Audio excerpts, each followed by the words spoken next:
Everyone wants success. Few people protect their focus. In a world full of noise, focus has become a rare skill. And the people who learn it quietly outperform everyone else. Most people think they lack time.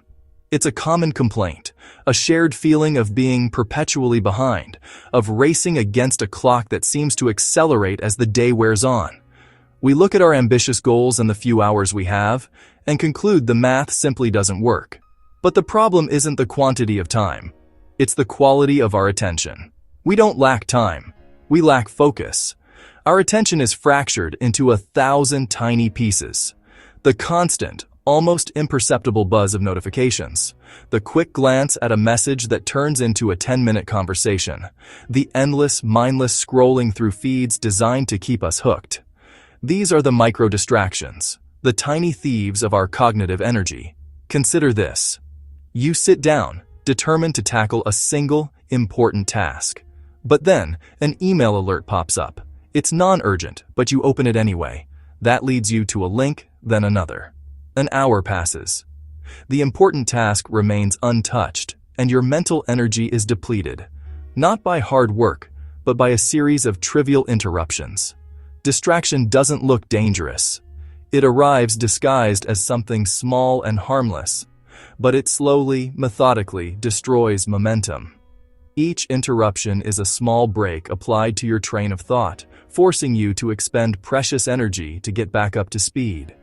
You don't lose your ambition or your progress in one catastrophic event. You lose it one distraction at a time. We often mistake focus for a feeling, like a sudden surge of motivation that will carry us through our work. We look at others who seem to possess it effortlessly and call it talent, an innate gift we either have or we don't. So we wait for inspiration to strike, for the perfect conditions to align, for the feeling of readiness to finally arrive. But deep, sustained attention isn't something you find or wait for. It's not a passive state. Focus is a skill. It is an active practice, a muscle that you must consciously and consistently train. Like a gardener tending to a plot of land, you must cultivate it. You build it by committing to one thing at a time. Use a timer to create a container for your attention, a 25-minute block dedicated to a single task with no interruptions. This simple act of unitasking is the foundational exercise. You strengthen it by deliberately removing unnecessary noise. This means designing your environment, both digital and physical. Turn off notifications, close irrelevant tabs, clear your desk until only the essential tools remain. Create a space that signals to your mind, it is time to concentrate. You give your attention direction by batching similar, shallow tasks together, protecting your best energy for the work that matters most. Instead of letting your day be a series of random reactions to incoming demands, you create a clear plan. Ultimately, your ability to focus improves the moment you stop reacting to the world's endless pull for your attention and start deciding, with intention, where it will go. Being busy feels productive. It's a comforting illusion, a flurry of activity that mimics the sensation of progress. We fill our calendars, answer every notification, and juggle a dozen open tabs, believing that motion equals forward momentum. We wear our busyness like a badge of honor, a testament to our importance and work ethic.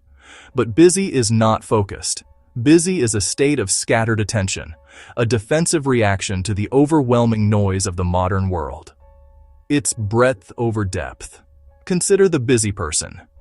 They start many things, energized by the novelty of a new idea. Their day is a whirlwind of context switching, from an email to a half-finished report to a spontaneous meeting. But they finish very little. Their energy is spread so thin that no single task receives the sustained attention required to complete it. They end the day feeling exhausted but fundamentally unchanged, stuck in the same place they started, surrounded by open loops and incomplete projects. Now, consider the focused person. They often appear to move slower, but they are always moving forward. They trade the chaotic energy of multitasking for the quiet power of single-minded concentration. True progress doesn't come from doing more things. It comes from doing the right thing better. It's about choosing one path and walking it with intention, even when the world tries to pull you in 1,000 other directions. When you focus deeply, work becomes cleaner, decisions become clearer, results accelerate, focus removes friction, and once momentum builds, discipline becomes easier. Focus turns effort into results. Focus is a skill, and like any skill, it improves with practice. Protect your attention, reduce the noise, commit to one thing at a time.